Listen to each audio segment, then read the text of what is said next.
I've started telling this a few times, and I always trip on the same thing, so let me just say it badly and fix it as I go. The order's wrong in my head. I'll get 3 steps in, and the steps swap places, and I have to go back. My father does that. Did that. See, I can't even keep that straight, and that's not me being dramatic. That's the actual problem, so just bear with me. He called me late. That part I'm holding on to because it's the last thing I'm sure of. After 11, which he never did. He was a 9 o'clock man his whole life. And his voice was wrong. Not drunk, not sick, lost. He said, "I don't know where everyone's gone." And then he said it again like he hadn't. He said the house had gone dark, and the rooms weren't in the right order anymore. He couldn't find the way through them, and he asked me to come. Not like a favor, like a kid asks. I said, "Hold on, Dad, I'm coming. Sit somewhere you know and don't move." I should be straight about the fact that I'd been not coming for about 2 years. He'd been slipping. The doctors had a name for it. I had a different name for it, which was not that bad yet, and I leaned on that name hard because it let me stay where I was and keep my life, and put the real visits on a weekend that kept not happening. So that night, under the fear, there was this. I'm not proud of it. There was relief. Like, okay, here's the thing that finally makes me go. I threw a bag together and drove to the station for the last train. It's a small stop, a request stop past where the town runs out into fields. Strip of concrete, a shelter, 1 board.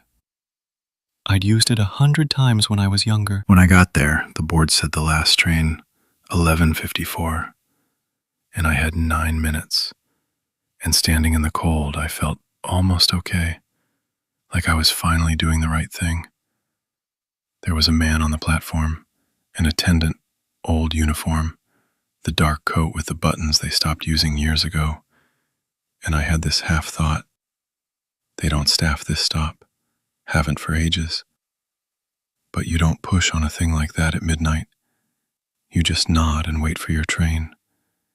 He said, "Evening, going home or coming back?" Normal.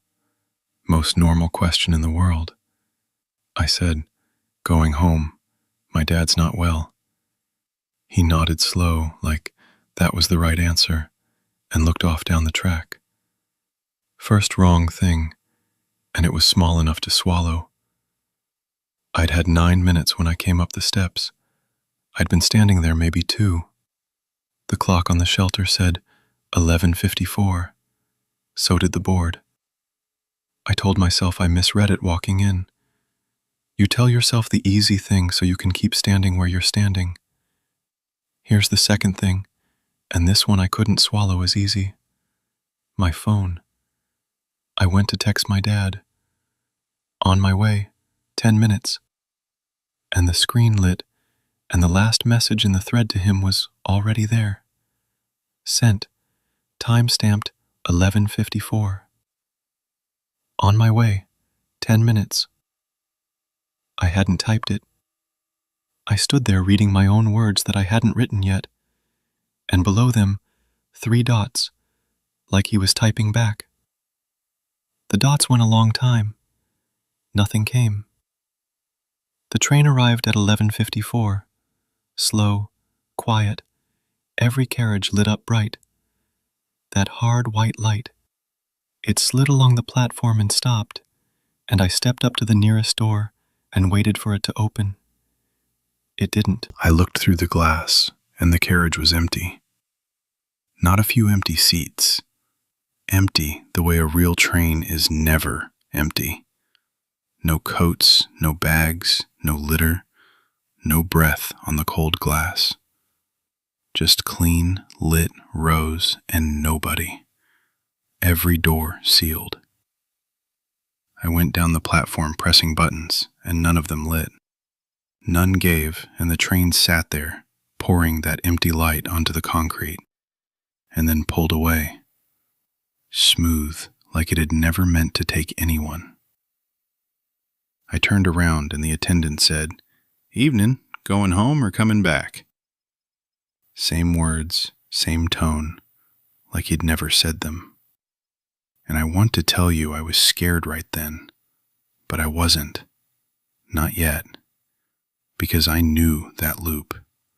That was the thing my dad did now on his bad nights. Same question, dead sincere. No memory of having asked it. I'd sat across from him and watched him ask about the weather 4 times in 10 minutes. This man who taught me to fish and felt something drop out of the bottom of me each time. So when the attendant did it, what came up wasn't fear. It was that drop. That, "Oh no, not you too." I said it again. "Going home. My dad's not well." He nodded, looked down the track, and the board changed while I watched. The next train wrote itself on, 11:54, over nothing, because it already said that. And right then I lost something.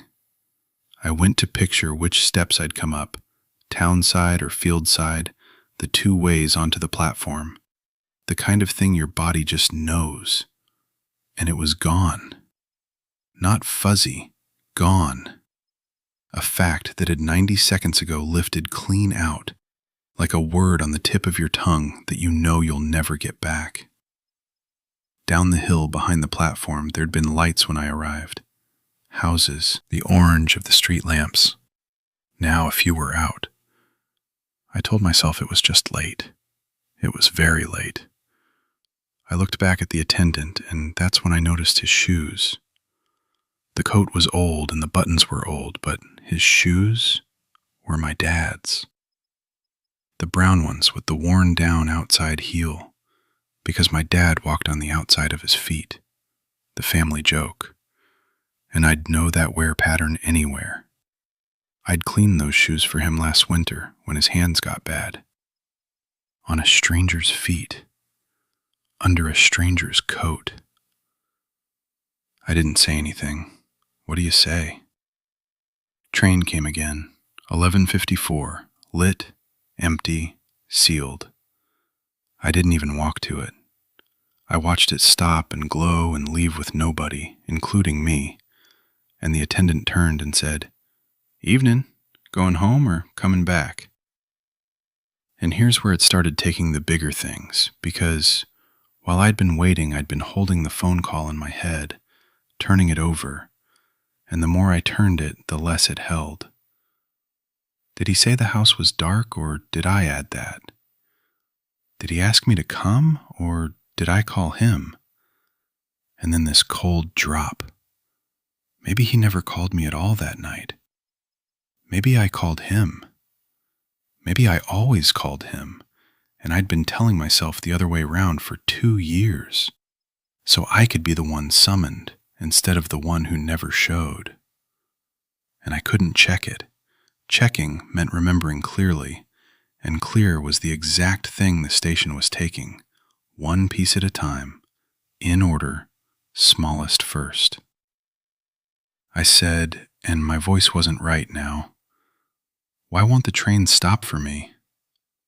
He didn't answer that, just asked his question again. And this time I looked at his face properly in the platform light, and I knew it. Not a stranger. The jaw, the set of the mouth. My dad's face.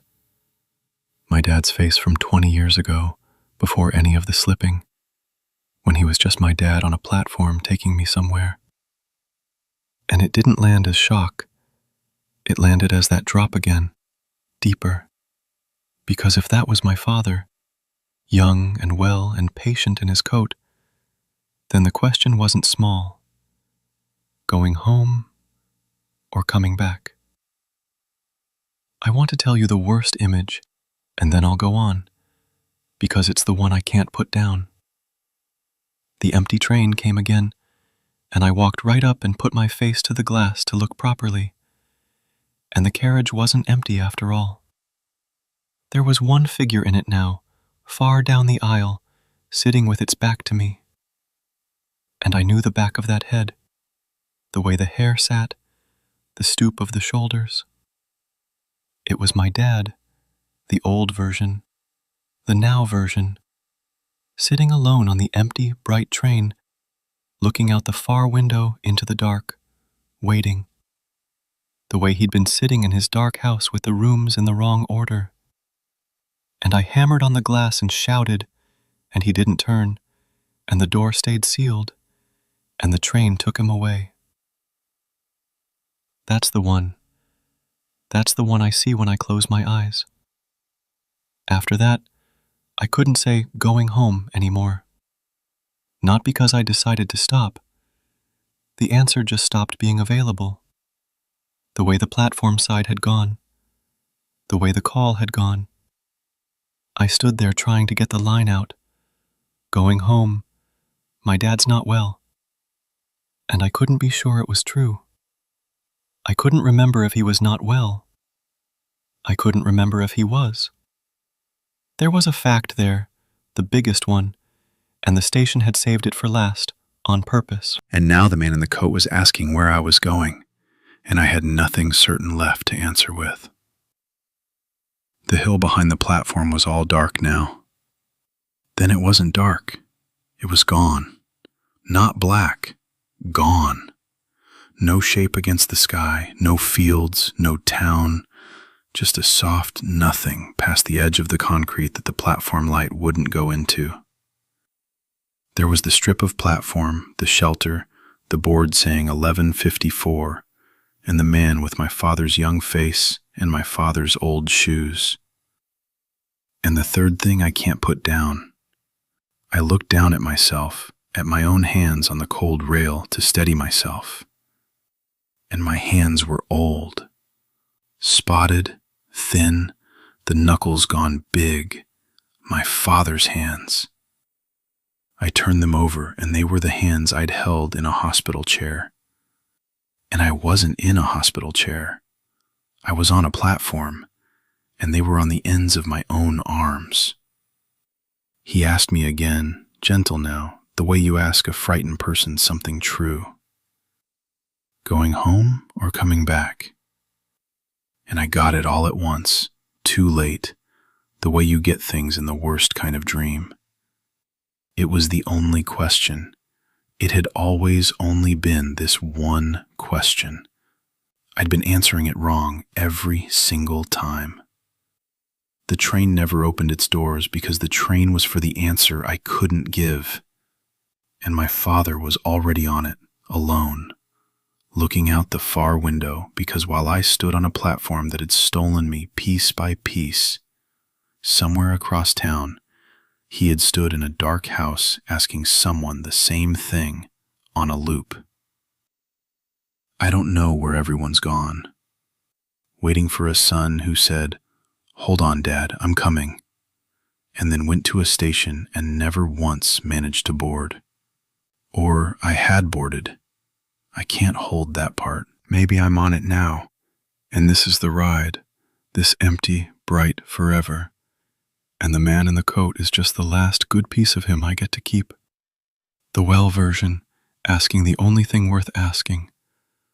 Or maybe I never left my own house at all, and the phone is still ringing, and the rooms have gone wrong, and I'm the one who can't find the way through them. I don't know how the night ended. I don't think it has. The board still says 11:54. The man in the coat is still patient. The train still comes, and I still can't answer him because I finally understand the thing the station was teaching me, one stolen certainty at a time. The thing my father had been trying to tell me from inside his own fog for 2 years. The thing I wouldn't hear because hearing it meant going to him. There's no difference anymore between going home and coming back. Not for him. Not, I think, for me. He's still asking. I can hear him asking, gentle, in the dark, in my father's voice now. Not the attendant's. And the worst thing I know, the thing I'd give anything to unknow. I just checked my hands again to be sure of something, anything. They're still old, and I don't remember them ever being young.